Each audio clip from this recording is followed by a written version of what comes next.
स्थिति ऐसी आती है जैसे एक वादी पक्ष है जिसका लड़का मर गया जी और वो कह रहा है कि इसने मारा है, जी इसी ने मारा है। जी और हम प्रस्तुत उसको वैसे उसका कोई एविडेंस भी इस तरह का नहीं है, ना उसने देखा ना हमने देखा।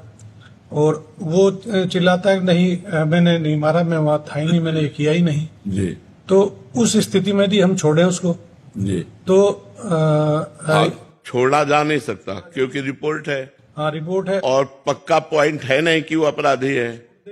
तो वही आरोप जो अभी हाँ। पुलिस ने ये कर लिया होगा, हाँ, छोड़ दिया। बिल्कुल, बिल्कुल। अभी कुछ दिन पहले, अभी 3-4 दिन पहले इस तरह की घटना थी, 8 दिन पहले। जी तो इसी तरह का था, वो पारिवारिक मामला था। जी और वो नहीं माने नहीं यही है, तो वहाँ ऐसा लगता है कि वहाँ जिम्मेवारी हमारे पे भी करना नहीं, उस समय आपकी जिम्मेवारी, क्योंकि आप अंतर्यामी तो है नहीं।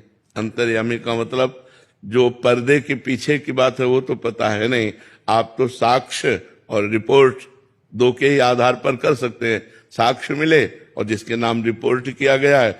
अब जैसे वो निरपराधी है और रिपोर्ट हुई तो आपको उनको पकड़ना पड़ेगा, उनको ये उसका प्रारब्ध है।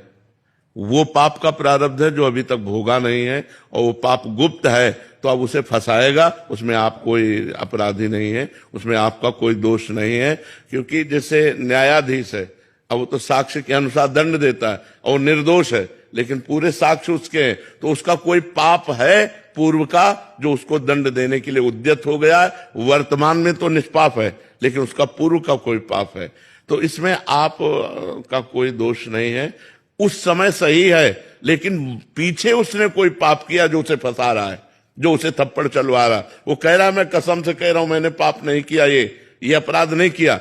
पक्का हम भी कह रहे हैं उसने नहीं किया, लेकिन उसको डंडे चलेंगे, उसको पिटना पड़ेगा तब तक जब तक उसका अपराध मोचन नहीं हो जाएगा। जो गुप्त पाप हुआ है, जिस पाप को प्रकाशित नहीं किया गया और उसका प्रायश्चित नहीं हुआ, वो पाप उसे फंसाएगा, उसे दंडा लगेंगे। और जब उसका पाप खत्म हो जाएगा तो साक्ष्य मिल जाएगा कि यह निर्दोष है और उसे छोड़ दिया है। उसमें आप दोषी नहीं है।